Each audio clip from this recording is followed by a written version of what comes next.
তাই জন্য সারণ মুরারি খ্যাতি চতুর্দিকে ছড়িয়ে গেল। গুরু শিষ্যের প্রাণ হারা সেবা। এইদিকে নিমাই বিদ্যা শিক্ষা করে। এখন ধীরে ধীরে নিমাই বিদ্যা শিক্ষার প্রতি এত পাণ্ডিত্য চলে এলো না, খুব ভরে ভরে আছে। যে বিদ্যা একবার গিয়ে গুরু জিজ্ঞাসা করে সন্তুষ্ট হতে হবে। বড় বড় ছেলেদেরকে যদি কিছু জিজ্ঞেস করেছে, সেটা যদি তারা না পারে, ছোট্ট নিমাই বলে বুঝতে পারবে। গঙ্গাদাস পণ্ডিত বলেন, বাবা তোমাকে এই শিক্ষা এখনো দেওয়া হয়নি, এই পাঠ তোমাকে এখনো পড়ায়নি, তুমি কি করে উত্তর দেবে? ছোট্ট নিমাই বলছেন, গুরুদেবকে শুনেই দেখুন না, যদি যথাযোগ্য হয় তাহলে গ্রহণ করবেন, না হলে আমাকে কনিষ্ঠ জ্ঞানে মার্জনা করবেন। আচ্ছা বলবে, বড় ছেলেদেরকে পড়ানো পাঠ থেকে যখন প্রশ্ন করেছে, নিমাই হুবহু একদম সঠিক উত্তর দিয়েছে। গঙ্গাদাস পণ্ডিত বলেন, তুমি কি অন্য কোথাও বিদ্যা শিক্ষা করো? কেন এই পাঠটা আমি তোমাকে পড়াইনি, তাহলে তুমি নিশ্চয়ই অন্য কোথাও থেকে শিক্ষাটা লাভ করে এসেছো, তাই জন্য এমন উত্তর দিতে পারলে। নিমাই বলছেন, না গুরুদেব, আপনি আমার বড় গুরু, আপনি ছাড়া আমি আর কারো কাছে বিদ্যা শিক্ষা করিনি। তাহলে তোমাকে তো এই বিদ্যা আমি দান করি, এই পাঠ পড়াইনি। নিমাই বলছেন, গুরুদেব আপনি যখন বড় দাদাদের পড়াচ্ছিলেন তখন আমি শুনেছিলাম, সেটাই আমার মনে ছিল। গঙ্গাদাস পণ্ডিত বলছে, বাহ, এত পাণ্ডিত্য! একবার শুনেছে, তাও নিজেকে পড়ানো না, বড় দাদাদেরকে পড়ানো শুনেছে, সেটাই মনে করে রেখেছে। তুমি একদিন সমস্ত বিভ্রমকে জয় করবে। আসো, তোমার এই বিদ্যা শিক্ষা একদিন সমস্ত জগতে খ্যাতি লাভ করবে। তাই হলো, দিন দিন দিন দিন এই বিদ্যা শিক্ষার চর্চা সমস্ত জগতে ছড়াতে শুরু করলো। নিমাইয়েরও বিদ্যার প্রতি কৌতূহল বাড়ছে, পড়াশোনার প্রতি আরো কৌতূহল বেড়েই যাচ্ছে। এখন তো খুব ভোরে চলে আসে। গঙ্গাদাস পণ্ডিত বলছেন, তুমি এত সকালে কি করে আসো? এত সকালে তো কেয়াও চালু হয় না। এই বিদ্যানগর থেকে, নবদ্বীপ থেকে বিদ্যানগর যাওয়া আসার পথে গঙ্গা, গঙ্গা পার করার জন্য তো নৌকার প্রয়োজন, এত ভোরে তো তরুণী চালু হয় না। তুমি কি করে আসো এত সকালে? ছোট্ট নিমাই বলছেন, গুরুদেব আমার সঙ্গে ওই মাঝি ভাইয়ের চুক্তি হয়েছে। মাঝি ভাই কেন বলেছে? মাঝি ভাই, আজ আমি ছোট, বিদ্যা শিক্ষার জন্য আমাকে রোজ বিদ্যানগরে যেতে হয়, তো তুমি যদি সময় মতো খেয়া করে আমাকে সেই বিদ্যানগরে পৌঁছে দাও, আমি যেই দিন বড় হব, বিদ্যা শিক্ষায় পাণ্ডিত্যে প্রধান হব, সেই দিন হয়তো তুমি দরিদ্র হবে। আজ তুমি যদি আমাকে সাহায্য করো, সেই বিদ্যুৎ দিনে আমি তোমাকে সাহায্য করব। আজ তুমি আমাকে পার করে দেবে গঙ্গা, তোমার শেষের দিনে আমি তোমাকে পার করব। আসলে বচন চাতুরতায় এতটা নিপুণ ছিল আমাদের নিমাই, যে ওর বদলে একটা কথা শুনলেই মনে হয়, বাহ, কত বিজ্ঞের বচন। তুমি আজ যদি আমাকে পার করে দাও, তোমার শেষের দিনে আমি তোমাকে পার করব। আর তুমি তো কর্ম করতে পারছো, যখন বৃদ্ধ হবে তোমার কি করে চলবে? তখন আমি তোমাকে পার করাবো, আমি তোমাকে চালাবো। এই আশায় মাঝি ভাই আমাকে রোজ পার করিয়ে দেয়, এই আশায় মাঝি ভাই আমাকে রোজ নিয়ে যায়। জানি গুরুদেব, সেই তো মাঝি ভাইয়ের সঙ্গে আমি এই যমুনা, এই গঙ্গা পেরিয়ে চলে আসি। ধীরে ধীরে এমন হলো, গঙ্গাদাস পণ্ডিতের তো স্নানই হয় না, তর্পণই হয় না, তার আগে নিমাই সঙ্গে একদিন প্রভাত কালে গঙ্গাদাস পণ্ডিত গঙ্গায় গেছেন স্নান করতে। স্নান করতে গিয়ে দেখছে গঙ্গার ওই পারে আধো আধো কুয়াশার মধ্যে দেখা যাচ্ছে কে যেন একজন দাঁড়িয়ে আছে। গঙ্গাদাস পণ্ডিত ভাবছে, এত ভোরে ওপার গঙ্গায় তো কোনো ভক্ত বৈষ্ণব কিংবা ব্রাহ্মণ সজ্জন কোনোদিনও দেখি নাই, কে এত ভোরে স্নান করার জন্য? তাই নিরীক্ষণ করছে, কিন্তু দেখছে কি একটু বেটি কাটা, ছোট মতো হালকা পাতলা, কিন্তু বাচ্চা ছেলে গঙ্গার জলে নেমেছে। এবার দেখছেন সেই ছোট্ট ছেলে গা থেকে উত্তরীয়টা নিয়ে দুই হাত ছেড়ে গঙ্গার জলে ঢুকছে। গঙ্গাদাস পণ্ডিত বলছে, কি করছে? কুয়াশায় দেখা যাচ্ছে না, শুধু ছায়ামূর্তি দেখা যাচ্ছে। তারপরে গঙ্গাদাস পণ্ডিত দেখছেন সেই উত্তরের উপরে সেই ছোট্ট ছেলেটা উঠে বসে, আর দুই হাত দিয়ে জল ঠেলে ঠেলে গঙ্গাকে ঠেলে ঠেলে গঙ্গা পার হচ্ছে। গঙ্গাদাস পণ্ডিত দেখে আশ্চর্য হয়ে গেল। ধীরে ধীরে গঙ্গার মধ্যে তার সমস্ত শরীরটা ডুবিয়ে মুখ পর্যন্ত চোখ বের করে দেখছেন এটা কে, ওই পার থেকে এই পার আসছে। দেখছেন সেই ছায়ামূর্তি যত কাছে আসছে, মুখটা স্পষ্ট হচ্ছে, দেখছে এটা অন্য কেউ নয়, তারই পরানো তার তলের শিষ্য কে, এই নিমাই। সেই বিশ্বম্ভর নিমাই কি করলেন, ঘাটেও দিলেন না, ঘাটে লোকজন থাকতে পারে, ঘাট থেকে একটু সরে গিয়ে উঠে উত্তরীয়টা তুলে চিপে গায়ে ঢুকিয়ে নিয়ে চলে গেছে। গুরুদেব স্নান করে তখন থেকে চিত্ত মনোকম্পিত, হায় হায় এ আমি তাকে বিদ্যা শিক্ষা দিচ্ছি, এ কি কোনো মায়া বিদ্যা নাকি ঐশ্বরিক শক্তি। ঘরে চলে গেলেন, বসন ভূষণ পরিবর্তন করে তিলক আহ্নিক করে টোলে প্রবেশ করে নিমাইকে একান্তে ডেকে, নিমাই তুমি যে রোজ এত সকালে আমার কোলে আসো, আমি তোমাকে আগে জিজ্ঞাসা করেছিলাম তুমি কি করে আসো, এত সকালে তো খেয়া চালু হয় না। নিমাই কেবল বলতে শুরু করেছে, কেন বললে আমি আপনাকে বলেছিলাম না যে একজন মাঝি বাবা। গঙ্গাদাস পণ্ডিত বললেন, দাঁড়াও নিমাই, আমি দেখেছি তুমি কি করেছো, তুমি আমার চরণে হাত রেখে সত্য প্রতিজ্ঞ হয়ে বলো, আজ তুমি যদি গুরুচরণে হস্ত রেখে মিথ্যে বলো তাহলে কিন্তু জগৎ আর কখনো সত্য বলবে না। তাই তুমি গুরুচরণে হাত রেখে সত্য অঙ্গীকার করে বলো তুমি কেমন করে আসো। আমি দেখেছি তুমি গঙ্গার জল কি করে বেরিয়ে এসেছো। গুরুদেবের চরণে হস্ত রেখে নিমাই বলছেন, গুরুদেব আপনি সত্য দহাই দেখেছেন। নিমাই, তোমার মতন বালককে শিক্ষা দেওয়ার আমার যোগ্যতা নেই, দাও তোমার এই হাতে করে আমাকে ফেরত দাও। আমি যে বিদ্যা শিক্ষার হাতে করে করেছিলাম সেটা তুমি আমাকে ফেরত দাও। নিমাই বলছেন, কেন গুরুদেব? বলে তুমি তো মহা পাণ্ডিত্যের অধিকারী, আমার মতন নগণ্য একজন গুরু তোমার জন্য যোগ্য নয়, তুমি আমার হাতে করে ফেরত দাও। নিমাই বললেন, গুরুদেব যে বিদ্যা একবার দান হয় সেই বিদ্যা তো আর ফেরত দেওয়া যায় না। এই জগতে সব দান ফেরত দেওয়া যায়, সব ধন দান করে শেষ করে দেওয়া যায়, কিন্তু বিদ্যা দান করে শেষও করা যায় না, কিংবা কার কাছ থেকে ফেরত নেওয়া যায় না। বিদ্যা হলো আমাদের আত্মিক সম্পদ, এটা আমাদের বুদ্ধির সঙ্গে যুক্ত হয়ে যায়। আর ভক্তির বিদ্যা বলে সে তো জন্ম জন্মান্তরের সঙ্গে হয়ে যায়। তাই তো কি করে এই বিদ্যা ফেরত দেব? গুরুদেবের আদেশ ফেরত দিতে হবে, গুরুদেব বেশ, তাহলে আমি আপনার পরে এই কলম ফেরত দেব না, আপনাকে সাক্ষী রেখে আমি আপনার অঙ্গনে আমার হস্তে লিখিত এই কলমকে রোপণ করে দেব। গঙ্গাদাস পণ্ডিতের অঙ্গনে সেই ছোট্ট দণ্ড রোপণ করবে। মহাপ্রভুর প্রেম আবেশ স্পর্শে সেই বৃক্ষ কলম বৃক্ষ নামে আজও খ্যাতি লাভ করছে। গঙ্গাদাস পণ্ডিতের অঙ্গনে গেলে, বিদ্যানগরে গেলে দর্শন করা যায় সেই কলম বৃক্ষ, মহাপ্রভুর রোপণ করা বৃক্ষ, অপরূপ শোভা। ছোট্ট ছোট্ট গুটি গুটি ফুল হয়, সেগুলো ঝরে ঝরে মাথার উপরে পড়ে। বড় ভাগ্য, এগুলো হলো কল্পতরু, মহাপ্রভুর স্পর্শ কৃপা। ওই যে সিদ্ধ বকুল বিধামে, এটাও কল্পতরু। মেনাপুরে আছে সিদ্ধ মাধুরীলতা, যার তলে বসে বসে হরিদাস ঠাকুর নাম জপ করেছিলেন। এই মোটা মাধুরীলতা বেঁচে বেঁচে আছে সর্বে। এত বছরে, শত বছর পার হয়ে, শত বছর পার হয়ে যাচ্ছে, সেই মোটা বৃক্ষ করেছিলেন সিদ্ধ বৃক্ষ। এই সারঙ্গরায়ের আশ্রমে একটা সিদ্ধ বৃক্ষ আছে, মূল বৃক্ষ, যা মহাপ্রভুর স্পর্শে প্রাণ হারা বৃক্ষ আবার প্রাণ পেয়েছে। 500 বছর পুরনো গাছ, মরে গেছিল কয়েক বছর আগে, আবার বাক্য থেকে প্রাণ পেয়ে আবার সঞ্চয় করেছে। কি অদ্ভুত কৃপা! তাই গঙ্গাদাস পণ্ডিত বলেন, আজ থেকে তোমার আর বিদ্যা শিক্ষার প্রয়োজন নেই। আমি ঘোষণা করছি, আজ থেকে তুমি নিমাই পণ্ডিত হবে, আজ থেকে তুমিও টোলে টোলে বিদ্যা শিক্ষা দান করবে। তোমার এই নিপুণ পাণ্ডিত্যের জগতে ভীষণ প্রয়োজন। ধীরে ধীরে নিমাই পণ্ডিতের নাম চতুর্দিকে ছড়িয়ে গেল। সবার মুখে একই কথা, নিমাই পণ্ডিতের করে। কারো যদি ভালো বিদ্যা লাভের ইচ্ছা থাকে, একটাই ঠিকানা, নিমাই পণ্ডিতের কাছে। আর এই নিমাই পণ্ডিতের কাছে না পড়লে আর কি পড়লে? তার বিদ্যা, তার শিক্ষা তুমি না লাভ করলে তাহলে কি লাভ করলে? সবার মুখে নিমাই পণ্ডিতের বলেই করতে হবে।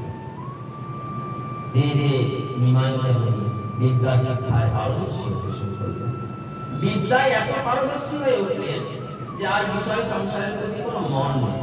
সারাদিন ছোট্ট ছোট্ট বালক বৃদ্ধদেরকে নিয়ে, আগের আর বাচ্চা নেই, আগে যে দস্যিপনা ছিল আর নেই, এখন বুদ্ধি ভার হয়েছে, বিদ্যায় মন গেছে।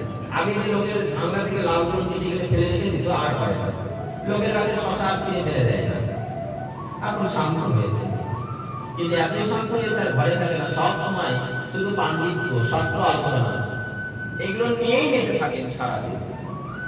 জগন্নাথ মিশ্র সচিদেবী তারা চিন্তন করছে, আচ্ছা ছেলে যে এত বিদ্যা শিক্ষার প্রতি ঢলে পড়ছে, সংসারের মধ্যে তো কোনো মন নেই, কিছু তো ব্যবস্থা করতে হবে।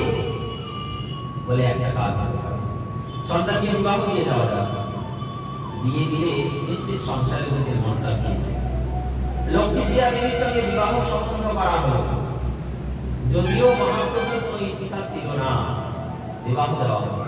বিবাহ গ্রহণ করার পরেই মহাপ্রভু চলে গেলেন সেই পিতৃভূমি শ্রীহট্ট দর্শনের জন্য পূর্ববঙ্গে। সেখানে শোভাময়ী দেবী, উপেন্দ্র মিশ্র তারা আছেন, তাদের সঙ্গে দেখা করতে গৌরহরিকে এতদিন তো মনে মনে স্মরণ করতেন। শোভাময়ী দেবী হলেন মহাপ্রভুর ঠাকুমা, ঠাকুমার নাতি দিতে এত খুশি, কেন ইচ্ছা করলে তো সবসময় যেতে পারে না, অনেক দূরের পথ। সেই পূর্ববঙ্গে উত্তর মাথায় শ্রীহট্ট সিলেট, আর এখানে আমাদের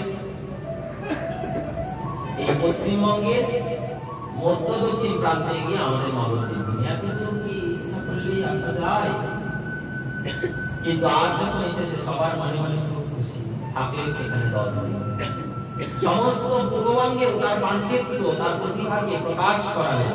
এইদিকে লক্ষ্মীপ্রিয়া দেবী ঘরে থেকে মহাপ্রভুর বিরহ অনলে দগ্ধীভূত হয়ে বিরহের বিষজ্বালায় প্রাণ হারালেন। খবর পেয়ে লক্ষ্মীপ্রিয়া দেবী ঘরে ফেরত এলেন। পাণ্ডিত্যের তখন পরিচয় চতুর্দিকেই আছে। নিমাই বলে ভালো হয়েছে, এই ঘরে যদি আমার বন্ধন থাকতো, এই তো বন্ধনের জন্য আমি শান্তি করে গিয়ে থাকতেও পারছি না পূর্ববঙ্গে। আজ ভালো হয়েছে, উত্তম হয়েছে।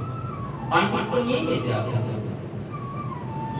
নিমাই পণ্ডিতের খ্যাতি এত ছড়িয়েছে যে একজন দিগ্বিজয় পণ্ডিত, নাম কেশব কাশ্মীর, নিমাই পণ্ডিতের খ্যাতি শুনে ভাবলেন একটু দেখে আসি কোন এমন পণ্ডিত আছে। কেন? তিনি দিগ্বিজয় পণ্ডিত। সমস্ত উত্তর ভারত, দক্ষিণ ভারত, পশ্চিম ভারত জয় করে তিনি দিগ্বিজয়ী হয়েছেন। বাকি আছে পূর্ব ভারত। শুনেছে পূর্ব ভারতে একজন পণ্ডিত আছে, নাম তার নিমাই। দিগ্বিজয় পণ্ডিত তার সঙ্গ শিষ্য সামন্ত সবাই নিয়ে চলে এলেন। কেন? দেখি নিমাই পণ্ডিতের কেমন প্রতিভা।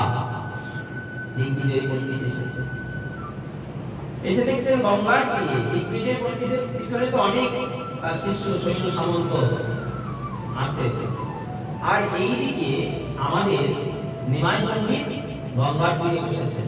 তাকে ঘিরে গোল গোল হয়ে সমস্ত পড়ুয়া ছাত্ররা বসেছেন। মনে হচ্ছে মাঝখানে চন্দ্র আর চারিদিকে নক্ষত্র বিদ্যা শিক্ষা করছে। সেই পথ দিয়ে দিগ্বিজয় পণ্ডিত যাচ্ছে। এবার দিগ্বিজয় পণ্ডিত যখন যাচ্ছেন সেই পথ দিয়ে, দেখছে একজন নবীন সন্ন্যাসী, এই নবীন পণ্ডিত, বয়স খুব অল্প, যুবক, সে বিদ্যা শিক্ষা দিচ্ছে। বাবা, নবদ্বীপে এতটুকু বাচ্চাগুলো পড়াশোনা করায় কেন? আগেকার দিনে নিয়ম ছিল, যার মাথা যত পাকা সে তত বড় পণ্ডিত। বাচ্চা তো এর মধ্যে কি জ্ঞান আছে? মাথার চুলগুলো একটু পাকা হলে, সাদা সাদা হলে মনে হবে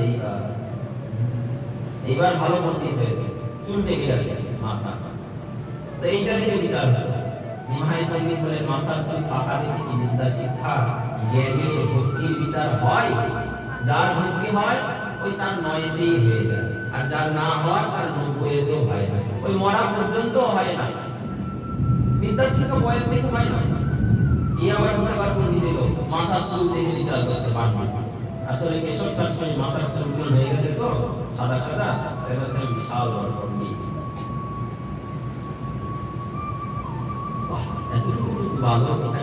আচ্ছা, এখানে নিমাই পণ্ডিতের আশ্রম কোথায় আছে? নিমাই তো চিনে গেছে, ইনি হলেন দিগ্বিজয় পণ্ডিত কেশব কাশ্মীর। সব শিষ্যরা আছে। কেন? নিমাই পণ্ডিতের মুখের উপর দিয়ে বা তার উপর দিয়ে কেউ বাক্য বলতে পারে না। আচ্ছা, শুনেছি নবদ্বীপে কোন এক ছোড়া পণ্ডিত হয়েছে নিমাই নাম। আচ্ছা, তার আশ্রম, তার ঘরটা কোথায়? আমি তার সঙ্গে দেখা করবো। আমি দিগ্বিজয় পণ্ডিত কেশব কাশ্মীর, দেখবো তার কত পাণ্ডিত্য আছে। নিমাই বলছে ও আপনি পাণ্ডিত্য দেখবেন, আচ্ছা নিমাই পণ্ডিতকে আমরা পরে দেখবেন, আরে আমাদের কাছে এসেছেন আমাদেরকে কিছু তো শোনান। সব শিষ্যরা বলছেন আমাদের গুরুদেবই তো নিমাই পণ্ডিত, গুরুদেব এমন কথা বলছিলেন।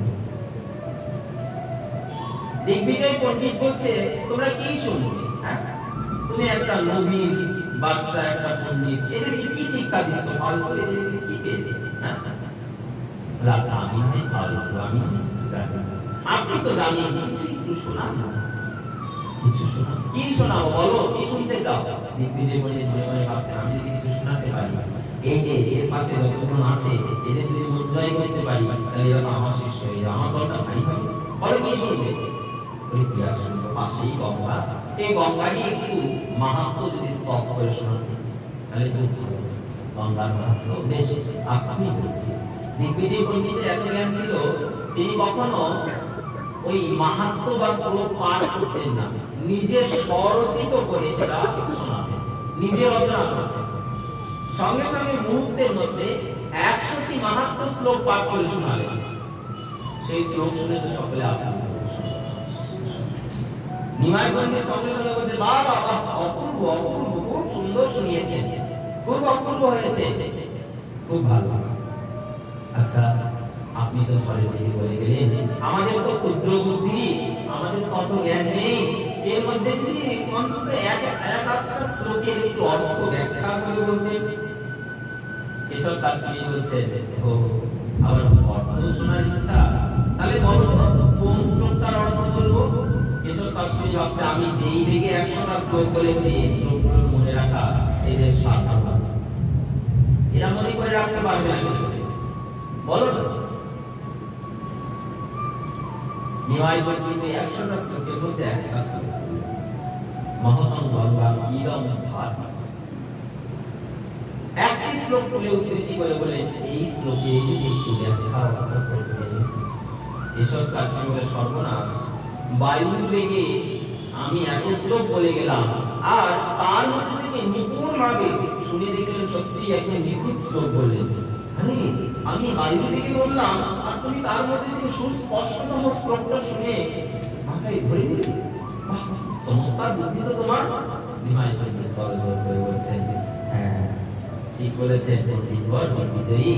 ওই যে যেমন কেউ কেউ সরস্বতীর কৃপায় বাক চাতুর্য লাভ করে, পাণ্ডিত্য লাভ করে, বচন শক্তি লাভ করে, তেমনি আবার কেউ কেউ সরস্বতী দেবীর কৃপায় কি করেন বলতো, ওই সরস্বতীর কৃপায় তারাও কেউ কেউ শ্রবণ শক্তি লাভ করে, যা একবার শুনে তাই মনে রাখতে পারে। তো আমার মতো এই কৃপাটা আছে সরস্বতী, এই জন্য হয়তো আমি মনে করে রাখতে পেরেছি। আপনার উপরে তো পরম কৃপা, এক মুহূর্তের মধ্যে 100টা শ্লোক বলে গেলেন। দিগ্বিজয় পণ্ডিত বলছে তোমার উপরে কৃপা কম নয়, তুমি একবার শুনে 100টা শ্লোকের মধ্যে থেকে নিখুঁত ভাবে একটা শ্লোক বলে, তোমার উপরে কৃপা ভালো হয়েছে। হ্যাঁ সেটা রয়েছে। তাহলে বেশ একটু বলুন না এই শ্লোকে কি গুণ আর কি দোষ, যেই দোষ বলেছে পণ্ডিত তপস্য করেছে, খবরদার মুখ সামনে কথা বলবে। আমি দিগ্বিজয় পণ্ডিত, আমার শ্লোকের যদি গুণ জানতে চাও শত সহস্র গুণের কথা আমি কীর্তন করব। আমি স্বরচিত শ্লোক বলি, কারো বলা কারো লেখা শ্লোক বলি না, আমার শ্লোকে কোনো দোষ নেই। আমি সরস্বতীর বরপুত্র, আমার জিহ্বায় সদা সর্বদা সরস্বতী বাস করে। তুমি আমার শ্লোকে দোষ দেবে, আমার শ্লোকে কোনো দোষ নেই। এই কথা শুনে নিমাই পণ্ডিত বললেন অপরাধ দেবেন না, কিন্তু মনে হয় যতই আমরা নিপুণ ভাবে বলি তবু তো কোনো দোষ অপরাধ থাকে, মানে তাহলে তুমি বলো কি দোষ আছে। অপরাধ যদি মার্জনা করেন তাহলে বলি আমি তো এই শ্লোকে পঞ্চ অপরাধ মিশ্রিত দেখছি।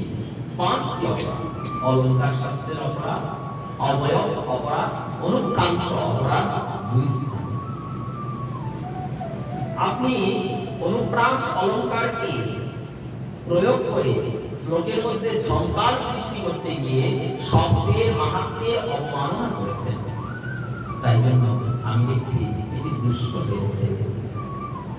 অবয়ব অলঙ্কার, আপনি এখানে গঙ্গাকে দ্বিতীয় লক্ষ্মীর সঙ্গে তুলনা করেছেন, এটাও ঠিক না। লক্ষ্মী তো লক্ষ্মী, লক্ষ্মীরা দ্বিতীয় স্বরূপ হতে পারে না, এগুলো অপরাধ। এবার যখন বলছেন নিমাই পণ্ডিত এসব শাস্ত্রে শুনে বিচার করে দেখেন সত্যি তিনি তো পণ্ডিত। পণ্ডিত কখনো মিথ্যে বলে না। পণ্ডিতের যদি নিজের দোষ হয়, পণ্ডিত নিজের দোষটাও যত সম্মুখে তুলে ধরে, লুকায় না। আমরা যেমন নিজের দোষ হলে আমরা ভাবি নিজের দোষটা লুকিয়ে দিলে বাঁচতে পারবো, কিন্তু পণ্ডিতেরা চায় না যে আমার নিজের দোষটা লুকিয়ে যাবে। পণ্ডিতেরা চায় দোষ বেরোলে পরে সেই দোষটা মার্জন হয়ে আমি আরো উত্তম হব। আমি তো দেখছি এই পঞ্চ অপরাধ ধীরে ধীরে কেশব কাশ্মীর মাথার নিচে হয়ে যাচ্ছে। আর এইদিকে এক এক করে যখন পঞ্চ অপরাধের কথা বিশ্লেষণ করে শোনালেন নিমাই পণ্ডিত, সঙ্গে সঙ্গে তার করে সমস্ত ছেলেপেলেরা বলে নিমাই পণ্ডিত কি, নিমাই পণ্ডিতের জয় দিয়ে। যে নিমাই পণ্ডিতের জয় দিয়ে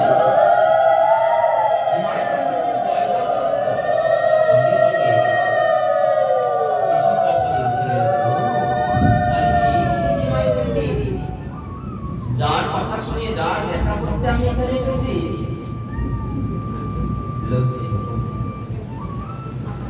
নিমাই পণ্ডিত সমস্ত পূর্বাদেরকে বলছেন, এই তোমরা আমার জয় কেন দেখছো? তোমরা বলো বলো দিগ্বিজয় পণ্ডিত কি? কেউ জয় বলে না। দিগ্বিজয় পণ্ডিতেরা কে জয় বলো? দিগ্বিজয় পণ্ডিত কেশব কাশ্মীরি কি? কেউ জয় বলে না। কেন? তাদের তো প্রাণারাধ্য নিমাই খুব সুন্দর, তাকে ছাড়া কারো জয় বলে না। এবার নিমাই বলছেন, শোনো আমি তো নগণ্য, পণ্ডিত এমন দোষ কি এমন ভালো মন্দ হয়েই যায়, কোনো সমস্যা নেই। আচ্ছা তোমরা এক কাজ করো, এটা একজন উত্তম ব্রাহ্মণের ঘরে থাকার ব্যবস্থা করে দাও নাকি, সেখানে যেন সেবা যত্ন গ্রহণ করে সুষ্ঠুভাবে থাকতে পারে।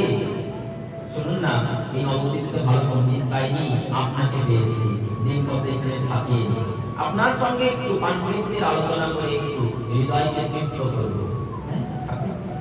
কেশব কাশ্মীর রাতে ঘুমালেন না, শয্যার উপরে বসে সরস্বতী দেবীর স্তব করতে শুরু করলেন। সরস্বতী তার জিহ্বায় বাঁধা, স্তবে সরস্বতী মাঝে বলো কেশব কাশ্মীর আমাকে এই মধ্যরাত্রিতে কি জন্য আহ্বান করেছো? মা তুমি কি আমাকে ত্যাগ করেছো? সরস্বতী বলছেন, কেন কেশব?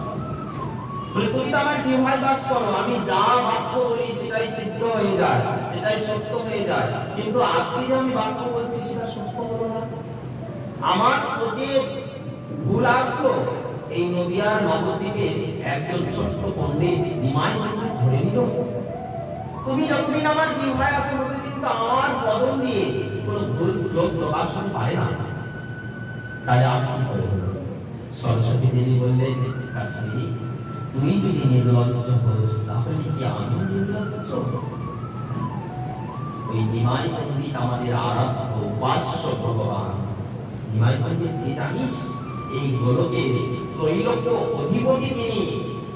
তুই তার সঙ্গে বাজি করতে গেছিস, তার সঙ্গে লড়াই করে বাজি করে জিতবে এই জগতে এমন কেউ নাই। কাশ্মীরি তোর অপরাধ হয়েছে। যেই থেকে তুই নিমাইকে ছোট নিজ দেখানোর জন্য এসেছিস, তখন থেকে আমি তোকে ত্যাগ করেছি, আমি আর তোর সঙ্গে থাকবো না। আরে সে আমার প্রাণারাধ্য, আমার স্থান তার চরণে, আমি কি করে তাকে উঠে তাকে ছেড়ে চলে যাই? এসব কাশ্মীরি বললেন, সত্যি আমার অপরাধ হয়েছে।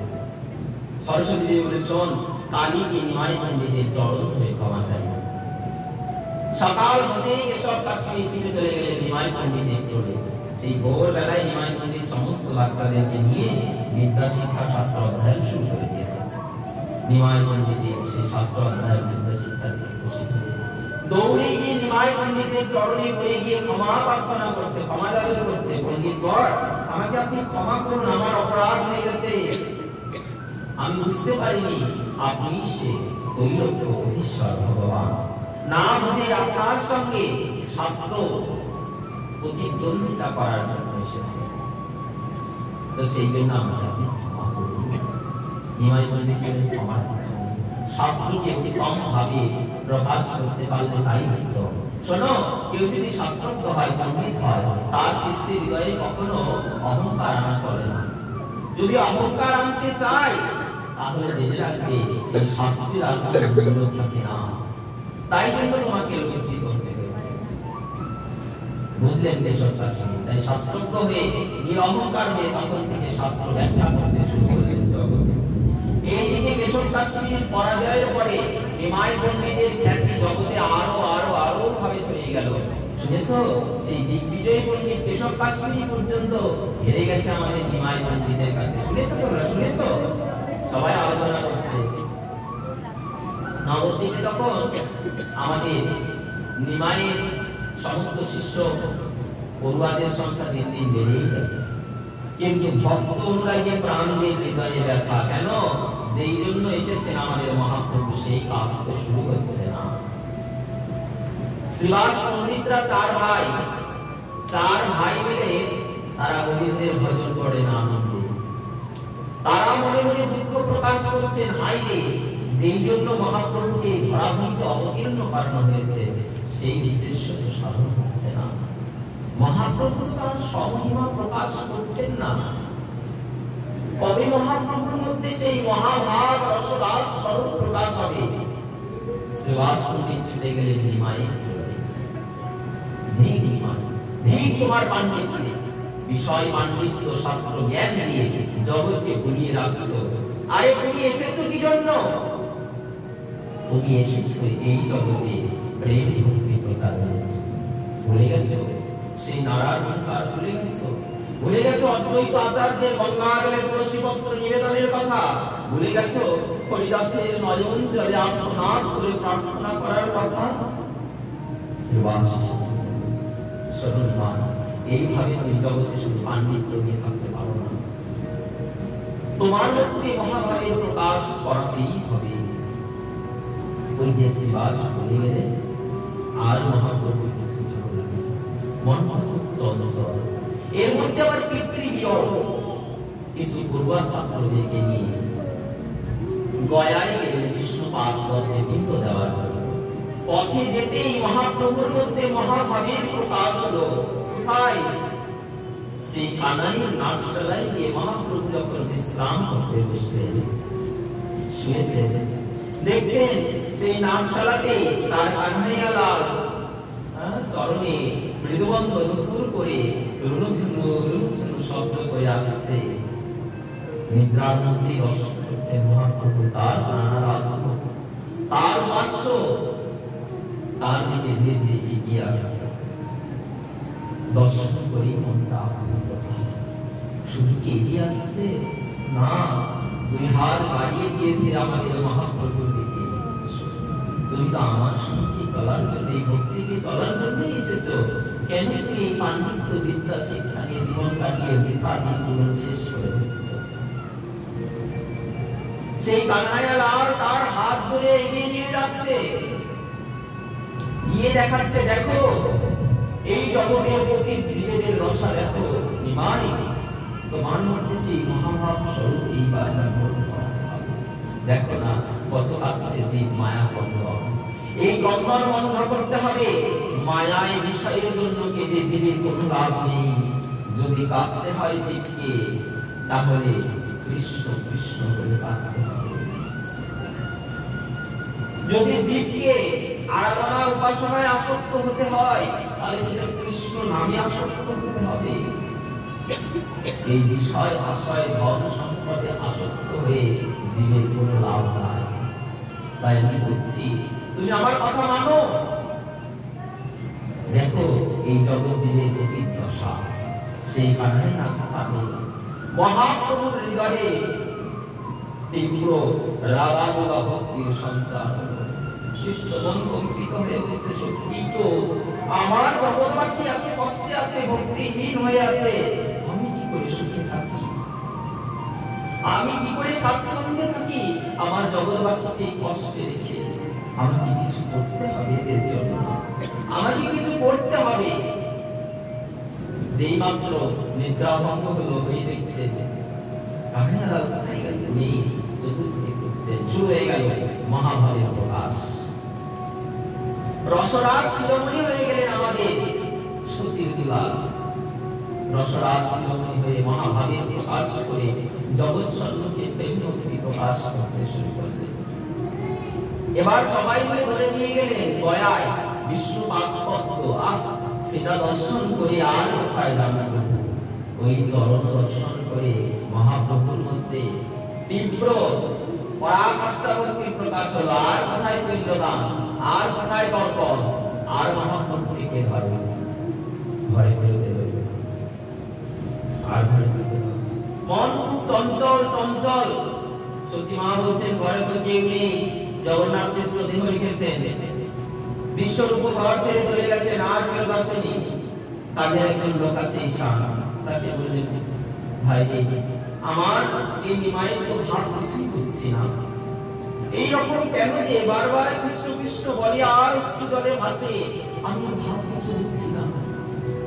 ঈশান বলে মান করুন একটা কথা বলবো, কাজ করবো। দাদা কিন্তু একান্ত বয়স অনেক হয়েছে, আর তার মধ্যে প্রথমা পত্নী লক্ষ্মী প্রিয়া দেবী গত হওয়ায় হয়তো অন্তরটা এমন হয়েছে, আপনি এক কাজ করুন না, একটা যোগ্য কন্যা রেখে তার সঙ্গে বিবাহ করুন। সচিমাতা হবেন সত্যি, এটাই মনে হয়। তাই জন্য সচিমাতা মহাপ্রভুকে বিবাহ দেওয়ার জন্য কন্যা সন্ধান করেন। একদিন গঙ্গার তটে সনাতন মিশ্রের কন্যা, নাম তার বিষ্ণুপ্রিয়া, তাকে দর্শন করে তার অন্তরের মধ্যে হৃদয়ের মধ্যে জাগলো যে এই হবে আমার সন্তানের জন্য, আমার নিমায়ের জন্য যোগ্য ঘরণী। কেন? এর মধ্যে সেই স্বরূপটা আছে, গৃহিণী লক্ষণটা আছে, সদাচারিতা আছে, যাকে দেখে তাকে প্রণাম করে। রমণীর গুণে পরিপূর্ণ তিনি, সদাচারিত, সত্য, নিষ্ঠ, একাগ্র, তপস্বী, ব্রতী, এমন রমণী আমি কন্যা আমি কখনো দেখিনি। আমার মনে হয় এই আমার নিমায়ের জন্য। মহাপ্রভু ইচ্ছা নেই বিবাহ সংসার করবে, অনুরোধ করলেন মা যে সংসার একবার ত্যাগ করেছি, আমি চাই না সেই সংসারে আবার ফেরত যাওয়া। তুমি আমাকে জোর করো না। কিন্তু মায়ের মন তো মানে না, মা জোর করে মায়েকে ধরে বিবাহ বন্ধনে আবদ্ধ করে দিলেন। কিন্তু বিবাহ বন্ধনে আবদ্ধ করলে কি হবে? যার মন, যার অন্তর, যার হৃদয় একবার গৌর গোবিন্দের সেবার প্রতি, ভক্তি রসের প্রতি সমর্পিত হয়েছে, শাস্ত্র বলেন সে আর অন্য কিছুতে মনোনিবেশ করতে চাইলেও পারবে না। তাই আজকে চেষ্টা করা হলো সংসার বিষয়ে তাকে বদ্ধ করা, কিন্তু কে তাকে বদ্ধ করাবে? কার এমন সাহস আছে? সবাই চেষ্টা করলেন বটে, নিমাই বিষয় সংসারের প্রতি মাতি, বিষয় সংসারের প্রতি আবদ্ধ হয়। বিষ্ণুপ্রিয়ার সাথে বিবাহ হলো, কিন্তু মন নেই ঘরণী, অনুরাগ শুধু কৃষ্ণ কৃষ্ণ নামের প্রতি। এতদিন যে পড়ুয়া ছেলেদেরকে নিয়ে বিদ্যা শিক্ষার জ্ঞান দিত, আজ তাদেরকে নিয়ে বলে ভাই এতদিন তোমাদেরকে যত শিক্ষা দিয়েছি, বিদ্যা দিয়েছি, এই সব বিদ্যা এই জগতে এই সব বিদ্যার কোনো মাহাত্ম্য নাই, এই জগতে এই সব বিদ্যার কোনো অস্তিত্ব নেই, অধিকার নেই। এই জগতের পরম বিদ্যা হলো কৃষ্ণ ভক্তির বিদ্যা ভাই। তাই বদন বলিয়া হরি বল যদি, তাতে কি বা ক্ষতি হয়? তাই নাও না আজ থেকে সবাই মিলে বদন করে আজ কৃষ্ণ নামের শিক্ষা করব সকলে মিলে। পূর্বারাও বলে আচ্ছা আমাদের গুরুদেবের কি হয়েছে? এতদিন তো বেশ ভালোই বিদ্যা শিক্ষা দিত, এখন শুধু কৃষ্ণ কৃষ্ণ নামের শিক্ষা দেয়, কিছু তো হয়েছে। সবাই মিলে বুঝলেন না, সচিমায়ের কাছে গেলেন, মা তোমার নিমায়ের কি যেন কি হয়েছে? সচিমা খুব চিন্তিত, বিয়ে দিলাম, নতুন একটা মেয়ে ঘরে এসেছে, তার প্রতিও মন নেই, স্ত্রীর প্রতি মন নেই, এই যে কি হবে? এই ছোট্ট মেয়েটারই বা কি হবে? বিষ্ণুপ্রিয়া দেবী যখন বিয়ে হয় বয়স মাত্র 13 বছর, বাচ্চা নয়। আগেকার দিনে এই বয়সে বিবাহ হতো, তার আগে তো আরো আরো অল্প বয়সে ছেলেদের বয়সে 11-12 বছর, মেয়েদের বয়স 5-6-7 বছরে বিবাহ দিয়ে রেখে দেওয়া। এইবার তাদের অন্তরের যে উৎকণ্ঠা, সবাই সচিমায়ের কাছে দাঁড়িয়েছেন। সচিমা কি করলেন? সচিমায়ের তার তখন কেউ নেই, জগন্নাথ মিশ্র তো দেহ রেখেছেন। একমাত্র সম্বল ছিল তখন শ্রীবাস পণ্ডিত। শ্রীবাস পণ্ডিত স্থানে গিয়ে নিবেদন করলেন, শ্রীবাস দেখো আমার নিমায়ের কি যেন কি হয়েছে, বুঝতে পারছি না, না সংসারে মন, না পাণ্ডিত্যে মন, না স্ত্রীর প্রতি মন, না তার শিক্ষার্থী পড়ুয়াদের মতন প্রতি মন। শুধু কি জানি কি বলে, আর শুধুই অশ্রু জলে ভাসে। বুঝি না শ্রীবাস, তুমি একটু আমার ঘরে এসো, আমার নিমাইকে একটু বুঝিয়ে সুঝিয়ে দিও, তাহলে আমার নিমাই যে মনে হয় না আর আমার কোলে বেশি দিন থাকবে। মায়ের মন তো আগেই বলে দেয়, মা বুঝতে পেরেছে আমার নিমাই বেশি দিন থাকবে না। শ্রীবাস পণ্ডিতের ঘরের মধ্যে একান্তে বসে বসে হা কৃষ্ণ প্রাণ কৃষ্ণ কথা কৃষ্ণ এই স্মরণ স্তুতিতে ঘরের এক কোণে বসে আছেন নিমাই। শ্রীবাস পণ্ডিত প্রবেশ করলেন, দেখছেন নিমাই বসে আছেন। নিমাই, কি হচ্ছে তোমার? কেন তোমার বিষয় সংসারের প্রতি মন ত্যাগ করে একমাত্র সংসারের প্রতি, একমাত্র এই নামের প্রতি আকৃষ্ট বোধতা এসেছে? কিছু বলবে তার আগেই শুধু বহু করে কান্নায় ভেঙে বললেন শ্রীবাস পণ্ডিত, কেন? ভক্ত ছাড়া তো ভগবানের আনন্দ হয় না। শ্রীবাস পণ্ডিত ছিলেন ভগবানের প্রাণ ঢালা সেবা করতে, তাই শ্রীবাস পণ্ডিতকে ধরে বহু করে কান্না করছেন। শ্রীবাস পণ্ডিত ভাগবত থেকে একটি শ্লোক উদ্ধৃতি করে শোনালেন। ভাগবতে গোবিন্দের রূপ বড় বিহার বড় শ্যাম। সেই সন্ধ্যাকালে গধূলি লগ্নে গোবিন্দ যখন গোচারণ করে নগরে ফেরত আসতেন, সূর্য হয়ে গেছে, আগে আগে বধূরা যাচ্ছে, তাদের ফুল থেকে ধুলোবালিগুলো উঠছে, ওকে আমাদের গোবিন্দের শ্যামল বরণ বদনে ধুলিবালিগুলো পড়েছে। ঢলা সূর্যের আলোটায় ওই বালির কণাগুলো মুখ চোখে চপ চপ চপ চপ করছে। এই সবটা বর্ণনা করতে লেগেছে। আহার কি বলে, সব কিছু ছেড়ে যেন ঊর্ধ্বশ্বাসে হা কৃষ্ণ বলে নিমাই ঊর্ধ্বপানে যায়।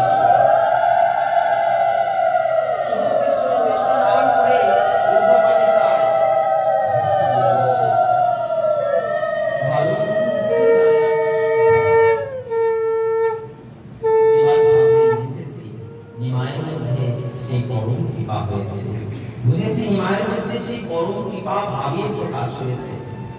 সচিন এসে বলেন, মা বুঝেছি নিমায়ের কি ব্যাধি হয়েছে, বুঝে গেছি নিমায়ের কি ব্যাধি হয়েছে। মা, এই ব্যাধি যদি সারাতে হয় তাহলে এইভাবে হবে না, তোমার নিমাইকে দিন কতর জন্য আমাকে দাও, আমার ঘরে নিয়ে গিয়ে দেখি যদি এর ব্যাধি সারানো যায়। শ্রীবাস কি ব্যাধি সারাতে গেল? শ্রীবাস তো গেল মহাভাব অসরাজকে তা গ্রহণ করানোর জন্য। নিমাইকে ধরে নিয়ে চলে গেলেন শ্রীবাস তার ঘরে।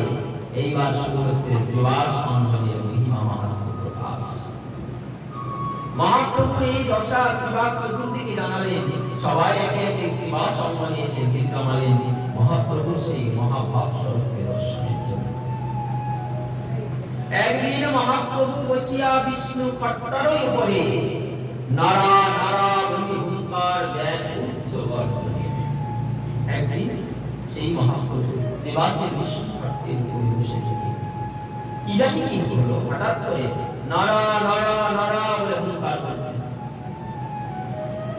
সবাই বলে, কি নারা, কাকে তুমি ডাকছো? কাকে বলছো? এদিক ওদিক তাকাচ্ছে ডাকছে। নিমাই বলছে, জানো না, যাহার ডাকেতে আমি এসেছি এই ধরাভূমি গোলক ঐশ্বর্য ত্যাগ করে, যার হুঙ্কারে সুরধ্বনির তীরে গঙ্গা জল তুলসী পত্র না পারিতে সহিতে পারি, যার ডাকে যার তুলসী পত্র নিবেদনে ছুটে এসেছি। আমার সেই নারা মহাবিষ্ণু অবতার অদ্বৈতকে আমি ডাকছি। কোথায় সেই অদ্বৈত? কোথায়? সবাই মিলে চলে গেলেন সামনে, গিয়ে বললেন, প্রভু তোমার প্রাণারাধ্য, তোমার আনন্দ উৎকৃষ্ট, তোমার আমাদানাধর গোলকপতি, তোমার গৌরসুন্দর তোমাকে স্মরণ করেছে। চলো, শ্রীবাস অঙ্গনে সেই মহাভাব প্রকাশ করেছে। অদ্বৈত আচার্য শুনে খুশি, কিন্তু নারা অনেক কৌতূহল সৃষ্টি করতে পারে। চলো চলো, যেতে যেতে নবদ্বীপে এসে কি যেন কি হলো, কেন যাবো, সেই আমার কাছে এসেছে, আমি যাবো না, তোমরা যাও বলে সঙ্গে সঙ্গে বেরিয়ে পড়ি। কোথায় গেলেন বেরিয়ে? সেখান থেকে বেরিয়ে পড়লেন, পরে নন্দনাচার্যের ঘরে থাকতেন। সঙ্গী সাথী যারা ডাকতে গেছেন তারা কেমন গিয়ে মহাপ্রভুর সামনে হাজির হবে। মহাপ্রভু সঙ্গে সঙ্গে বলছে, আচ্ছা নারা কি আমার সঙ্গে রঙ্গরসিকতা করছে?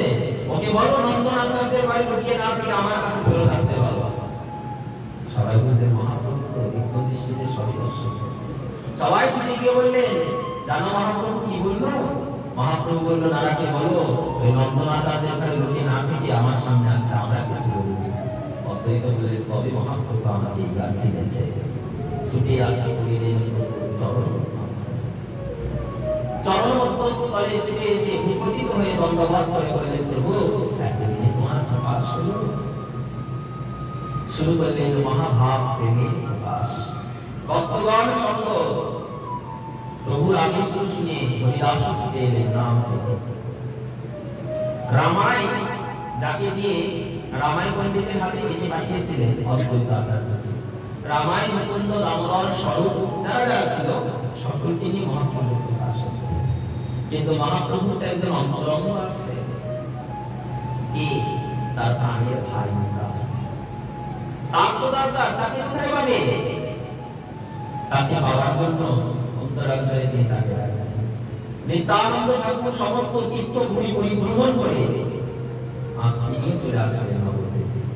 একদিন মহাপ্রভু শিবাসনে আবিষ্ট থেকে দেখছেন কি যেন কে দরজায় এসে বারবার হরিবোল হরিবোল ধ্বনি করে ডাকছে। দরজা খুলতেই দেখছে এক বিশাল মহাপুরুষ আজানুলম্বিত ভুজ কনকাল লাভ সংকীর্তন কীর্তন বিশ্বম্ভর দ্বিজবর যুগধর ভার বন্দে জগৎ প্রিয় কর করুণায় অবতীর্ণ কর। আজানুলম্বিত ভুজ কি রূপটা! দেখে মনে হচ্ছে সে কি আমার আত্মার অনুভব। তাকে ধরে মহাপ্রভু ঘরে ঢোকাবেন, সেই সময় নিদ্রা বন্ধ হয়ে গেল।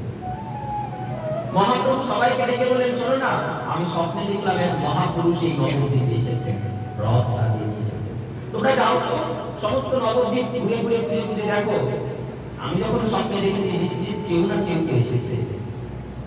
সবাই গেলেন, চতুর্দিকে খুঁজলেন, কিন্তু কাউকে খুঁজে পেলেন না। সব বাড়ি বাড়ি বাড়ি এসে মহাপ্রভুকে বললেন, প্রভু আমরা সব জায়গায় দেখেছি, নবদ্বীপে আমি দেখেছি। মহাপ্রভু বললেন, আমার স্বপ্ন কি নবদ্বীপ? বিফল সববার দেখেছো? বলে হ্যাঁ দেখেছি। আচ্ছা চলো মহাপ্রভুকে সববার ছেড়ে দিয়ে দেখছে নন্দনাচার্যের ঘরে মধ্যে মহাপ্রভু গমন করছে। সবাই মনে মনে বলছে, এই ভাই তুই এই ঘাটটা দিয়ে গেছিলিস? না আমি তো যাইনি, তুই গেছিলি? বলে না। আচ্ছা রামাই তো শুনতো, রামাই গেছিল নাকি? রামাই বলে না আমিও তো যাইনি। আচ্ছা স্বর্গদামোদর পিছনে আছে, ওকে বলো না ওই ঘরে গেছিল? স্বর্গদামোদর বলছে আমি তো যাইনি। আচ্ছা প্রভু কি করে জানতো আমরা এই ঘরটাতে যাইনি?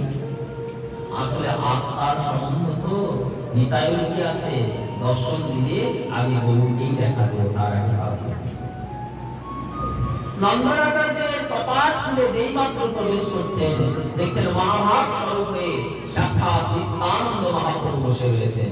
হস্তে একটা কমল কোমণ্ডল ধারণ করেছে, নীলাম্বর বসন, কর্ণে কুণ্ডল, কুঞ্চিত কুঞ্চিত কেশ, সর্ব অঙ্গে গৌর গৌর নাম দিয়ে সাজিয়েছে দ্বাদশ অঙ্গকে।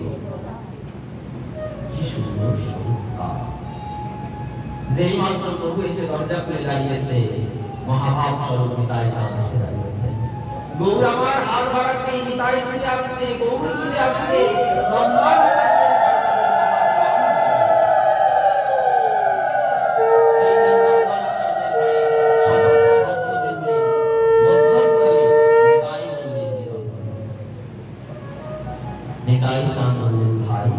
তোমারই আনুগত্যিক আহ্বানে তো আমি এখানে এসেছি, তোমাকে কৃপা করার জন্য, তোমার সঙ্গে এই মহা নাম প্রেম জগতে প্রচার করার জন্য।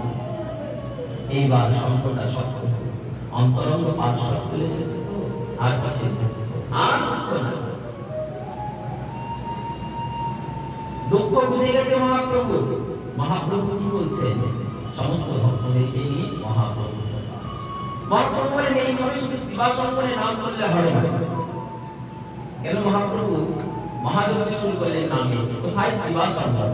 কিন্তু শিবাসঙ্গনে শুরু করলে তো হবে না।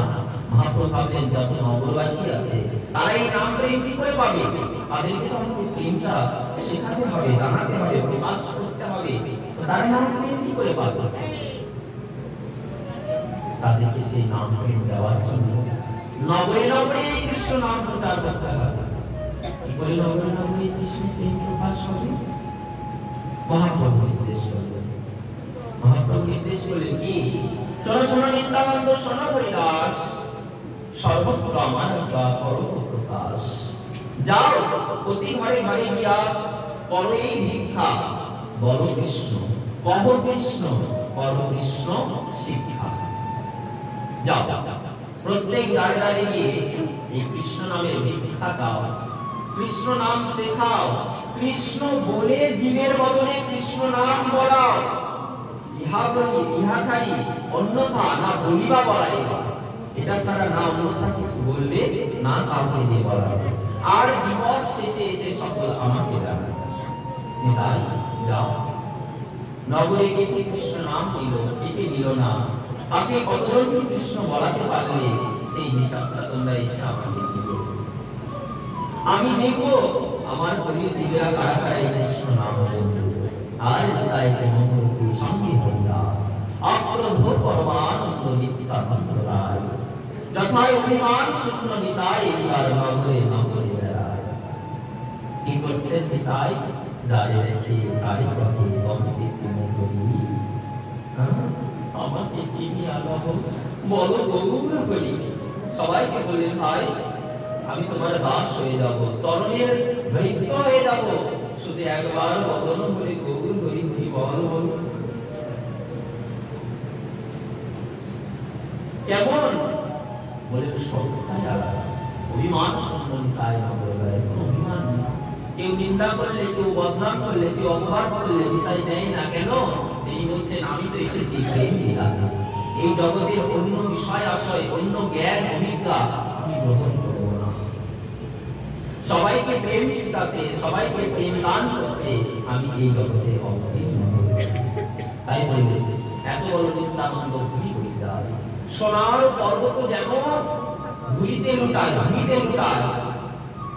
কেউ কৃষ্ণ যদি বলে তাদের হরে কৃষ্ণ বলে, না হলে পায়ে ধরে তাদের যদি কৃষ্ণ না বলে। নিত্যানন্দ চাঁদ যেন শিশু হয়ে ধুলায় গড়াগড়ি খায়, বলে একবার কৃষ্ণ বলো ভাই, একবার কৃষ্ণ বলো। আমি তোমার কাছে আর অন্য কিছু চাই না, ধন চাই না, জন চাই না, ঐশ্বর্য চাই না, শুধু চাই একবার বদন করে কৃষ্ণ কৃষ্ণ নাম গাও। ইহা তা বলি অন্যথা না বলিবা বলাইবা, এছাড়া অন্য কিছু বলবো না, কাউকে বলাইও না, তোমরা বদন করে কৃষ্ণ কৃষ্ণ নাম গাও। এই নাম শুরু করলে যাতে পায় তাকে তাকে দেয়। কে বা যাতে একদিন পথে অসম্ভব প্রধান, নাম জগাই মাধাই, পরম দুষ্ট দুরাচারী, দুষ্ট প্রধান পথে যাচ্ছে। পথের মধ্যে মদ্যভাণ্ডের কলসি নিয়ে লুটালুটি করে দুই ভাই খাচ্ছে। এই ওর গলায় ফেলে দেয়, ওই ওর মুখে ফেলে দেয়, লুটালুটি করে খাচ্ছে দুষ্ট পাগলেরা। কেন? এদের মধ্যে কৃষ্ণ অনুরাগ নেই, কৃষ্ণ ভক্তি নেই। কেন? এই জগাই মাথায় ব্রাহ্মণ বলে জন্ম, কিন্তু শাস্ত্রী বললেন ব্রাহ্মণ বলে জন্ম হলে কি হয়? স্বীকৃতি নাই, ম্লেচ্ছ দুরাচারী দুষ্ট। শাস্ত্র বলে এদের মুখ দেখাও তো পাপ। কেন? কৃষ্ণ নাম আবার এদের কানে ধরে, কানে যাওয়া হয়। তাই যখন পদ দিয়ে কৃষ্ণ নাম গাইতে গাইতে নিত্যানন্দ আর হরিদাস যাচ্ছেন, জগাই মাথায় জাতি কুলে ব্রাহ্মণ, কিন্তু দুরাচারী, মদ্য মাংস সুরাপান সব করে। দুরাচারী তো সদাচার জীবনযাপন করে না, নিয়ম নিষ্ঠা কিচ্ছু মানে না, দিন ক্ষণ বার তিথি কিচ্ছু মানে না, দুরাচারী, শুধু নামেই ব্রাহ্মণ। হরিদাস বললেন প্রভু এদের কাছে যেও না। কেন? শাস্ত্র বলেছে যারা দুরাচারী তাদের মুখ দেখাও পাপ। আর যেখানে সেখানে কৃষ্ণ নাম কৃষ্ণ ভক্তি বিতরণ করতে নেই, যাদের হৃদয়ে ভক্তি নেই তাদেরকে একটু করে তুমি প্রেম ভক্তি দান করো। নিত্যানন্দ বলে তাই বলে কি ছেড়ে দেবো? এদেরকে কৃষ্ণ নাম শোনাবো। বলে প্রভু এদের কৃষ্ণ নাম কানে ঢোকে না, যাও না, যাও এই পথে কৃষ্ণ নাম করে যাও, দেখবে কি করে। তাই আপনি উঠে নিত্যানন্দ যবে কৃষ্ণ কৃষ্ণ বলি পথে বেয়ে যায়, কেড়ে কেড়ে কেড়ে বলে তাদের দিকে ধায়। জবাই মাথায় তাদের দিকে ধায়, কেড়ে কেড়ে তোরা কৃষ্ণ নাম করছিস, আসিয়া বিন্দিল নাম মোর কর্ণের ভিতরে, গাইল শত মন্ত্রের নিশা ভূমি তলে। কেমন দুরাচারী ভাবো। জগাই মাথায় বলছে এমন কৃষ্ণ নাম শোনালি, তোদের এত বড় সাহস, কৃষ্ণ নাম শোনালি তো মনে নিশাই কেটে গেল। দাঁড়া তোদেরকে দেখাচ্ছি, দেখো কেমন দুষ্ট, কেমন পাপী অপরাধী। কৃষ্ণ নাম কানে বেঁধে, আর কৃষ্ণ নাম কান দিয়ে গেছে বলে বেশ ভালোই নেশা হয়েছে, এক বলছি মদকে নেশাটাই কেটে গেল। এটা তো মাতা জগতে, জগতের রস কে বেঁচে থাকে, মদ্যপান করে সুরাপান। দুরাচারী কি করছেন না, ভেঙে গেছেন তাদের। আপনি হরিদাস তবে ছুটিয়া পালায়, পাশে পাশে নিত্যানন্দ কথাই শেখায়। এবার তাদের ভয়ঙ্কর মুক্তি দেখে নিতাই আর হরিদাস দুইজনই পালিয়েছে। কিন্তু এদেরকে কি দেবী দেওয়া যাবে না? হরিদাস ছুটে গিয়ে গৌরহরির চরণে বলে, গৌর এই তোমার নিত্যানন্দের সঙ্গে আমি আর নাম প্রেম প্রচার করতে যাবো না। এই নিজেও পাগল, নিজেও ফাঁসবে, আমাকেও একদিন ফাঁসাবে। এই সঙ্গে কি যায় নাম প্রেম বিলাতে? এই এতটা হীন,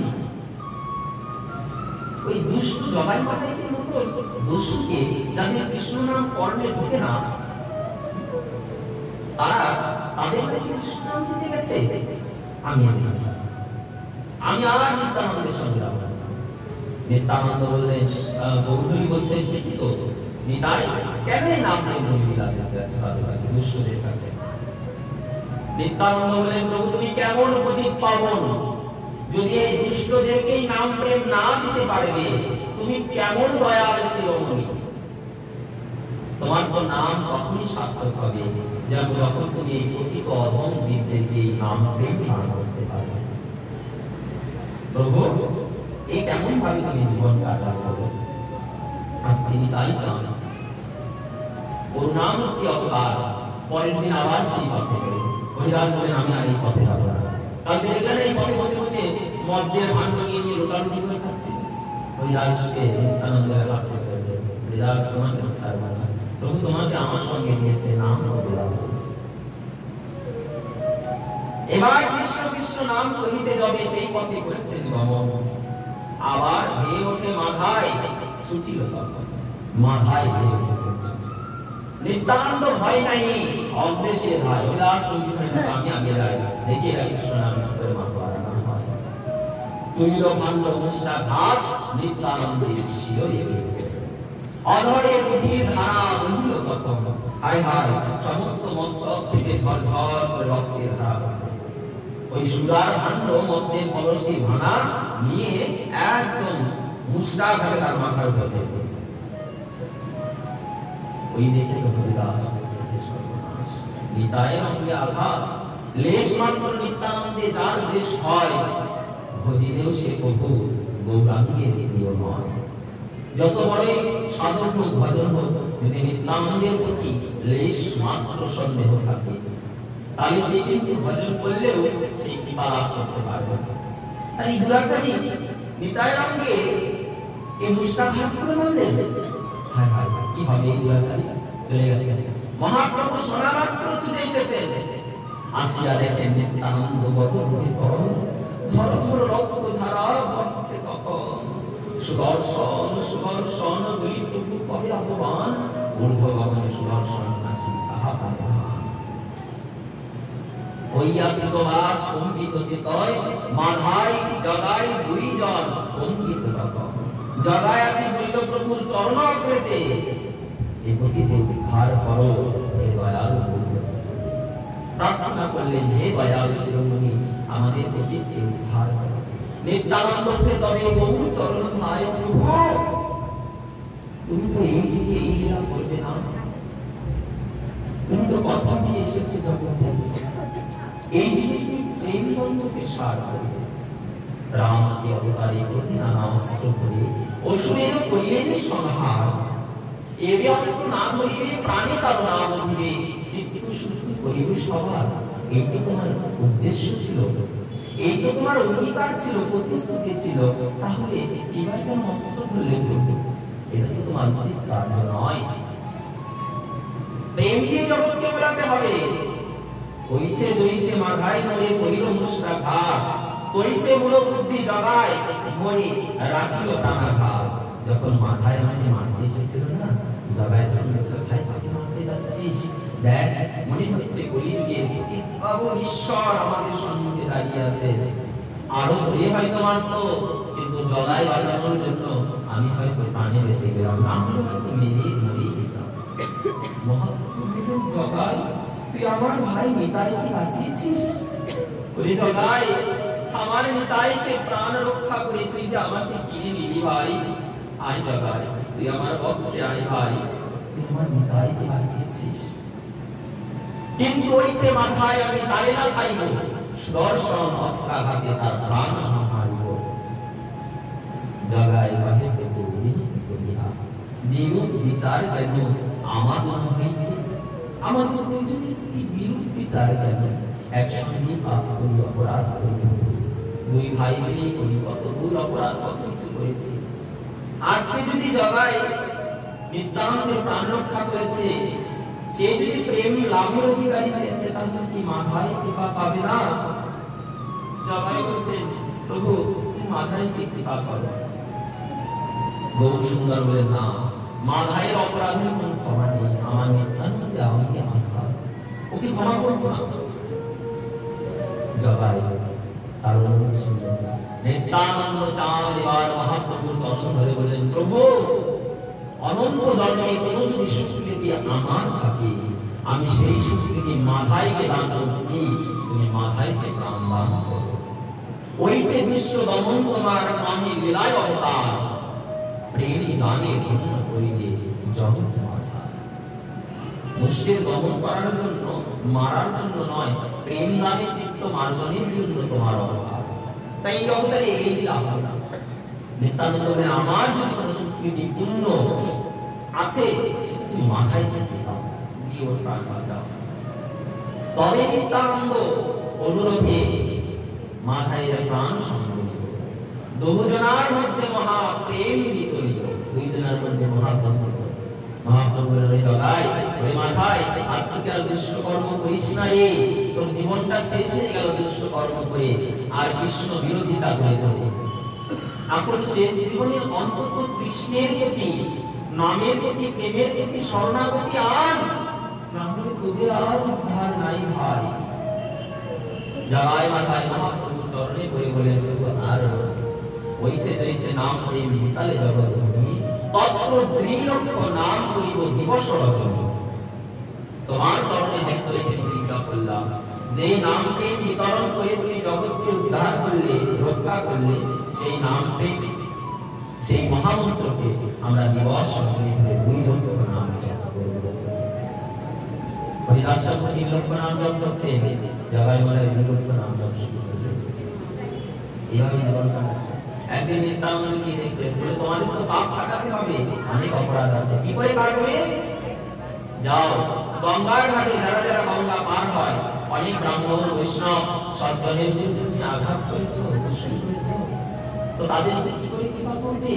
যাও গঙ্গার ঘাটে যারা যারা সেই গঙ্গা পারাপার হবে, তোমরা 2 ভাই মিলে সেই গঙ্গা পারাপারকারী পূর্ণাঙ্গিনীকে ব্রাহ্মণ বৈষ্ণবদের চরণ ভক্ত করে তাদের কাছে প্রেম ভক্তি ভিক্ষা বলিবে, এই তরুণী পাড়াইতে চরণ ধুইতে না চাহি কোনো করি, কৃপা করে মদয় অধমে দেখো প্রেম ভক্তি কিছু জানি না, প্রেম ভক্তি এই প্রার্থনা করে তারা জগাই মাথা 2 জনে পরম বৈষ্ণব হয়ে গেলেন। এইভাবে মহাপ্রভু নবদ্বীপের এক এক করে কণ্ঠা মুক্ত করলেন। এরপরে চাপাল গোপালের দত্ত বেড়ে গেল। সে রাত্রিবেলা ভবানী পূজার সামগ্রী নিয়ে গিয়ে সেবা সম্মানের দ্বারে মন্ত্র ভাণ্ড পাখার মাথা বেঁধে দিয়ে রক্ত জবা আলতা ছড়িয়ে ছিটিয়ে দিলেন। মহাপ্রভু তার উদ্ধার করলেন, তাকেও পরম বৈষ্ণব করলেন। নাম হলো দেবকী নন্দন দাস, প্রাণ হলো বৈষ্ণবের বন্দনা করেছেন। কাজী সাহেব নামের বিরোধিতা করতে শুরু করলেন।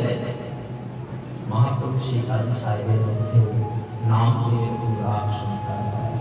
আদি বলে তোমার নাম প্রেম অনেক দূরের কথা, আমার সংসারে আমার বংশে কেউ যদি নাম প্রেম এই কৃষ্ণ নামে বাধা দেয়, আমি তাকে আমার সংসার থেকে আমার বংশ থেকে ত্যায্য করে দেব।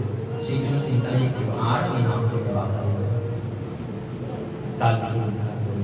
এরপরে মহাপ্রভু মনে মনে চিন্তা করলেন, এখন আমার নবদ্বীপ ভূমি কটক শূন্য, আর কাটা নেই, নাম প্রেম সবাই প্রাণ ভরে গাইতে পারবে, আর কোনো বাধা নেই।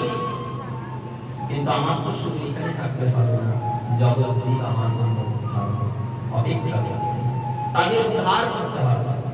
সেই জন্য মহাপ্রভু ভাবলেন, আমাকে এই দেশে থাকতে হবে না, আমাকে সন্ন্যাস সন্ন্যাসী বেশেতে যবে আমি যাইব সন্ন্যাসে, সেই দেশে কলিকাল হইবে জগৎ জীব, তা হইতে সর্বপাপ সর্ব অপরাধ হইবে ক্ষণ্ণ, মহাপ্রভুর প্রকাশ পাই হইবে। দেখবে সন্ন্যাসী বেশে আমাকে যারা প্রণাম করবে, তারাই সেই মহাপ্রভু নাম লাভ করবে। মহাপ্রভু সন্ন্যাসী আমরা এই অংশ আগামীকাল পাঠ প্রসঙ্গ শুরুতে আস্বাদন করে, আজকে আমরা ভাগবতীয় কথা, গৌর কথা এখানে বিশ্রাম রাখছি। গৌরী সবকিছু ঠিক রাখে। আগামীকাল আমরা পরবর্তী মহাপ্রভু সন্ন্যাস লীলা, সন্ন্যাস পরবর্তীতে বৃন্দাবন ছেড়ে মহাপ্রভু শান্তিপুরে গমন, শান্তিপুর থেকে মহাপ্রভু রেমুনায় নির্জরা গোপীনাথ দর্শন, সাক্ষী গোপাল কথা হয়ে মহাপ্রভু লীলাচলে 18 নালাতে লীলাচলে ভ্রমণ করে সার্বভৌম পণ্ডিতের সঙ্গে মহাপ্রভু কৃপা করিলে আগামীকাল সেই লীলা আমরা আস্বাদন করিব। আজকে আমাদের আগামীকাল ভগবানের দিব্য একাদশী ব্রত আছে, আপনারা সকলে ভগবানের দিব্যবাসী একাদশী ব্রত পালন করতে। মহাপ্রভুর ইচ্ছা অভিলাষ বারবার বলা হয়, মহাপ্রভু নিজের মায়ের হাতে অন্ন পর্যন্ত উপেক্ষা করেছিলেন। কেন? মানে একাদশী করো, একাদশী দিনে যারা অন্ন গ্রহণ করে তাদের হাতে কোনো কিছু গ্রহণ করলে সেটা পাপ হবে। তাই মা তোমার হাতে খাবো। তো যদি মহাপ্রভু নিজের মাকে ত্যাগ করতে পারে, তাহলে আমরা কি? আমাদের নৈবেদ্য মহাপ্রভু গ্রহণ করবেন না যদি আমরা না একাদশী করতে পারি। আগামীকাল একাদশী ব্রত আছে, অবশ্যই একাদশী ব্রত পালন করবে। সঙ্গে আগামীকালে পরবর্তী গৌর লীলার অংশ, সন্ন্যাস লীলা, শান্তিপুর গমন, ক্ষিপ্রা লীলা, সাক্ষী গোপাল লীলাচল গমন আগামীকাল আমরা আস্বাদন করব। আজকে আমরা গৌর কথা এখানে বিশ্রাম নিচ্ছি। জয় জয় শ্রী গুরু নিতাই।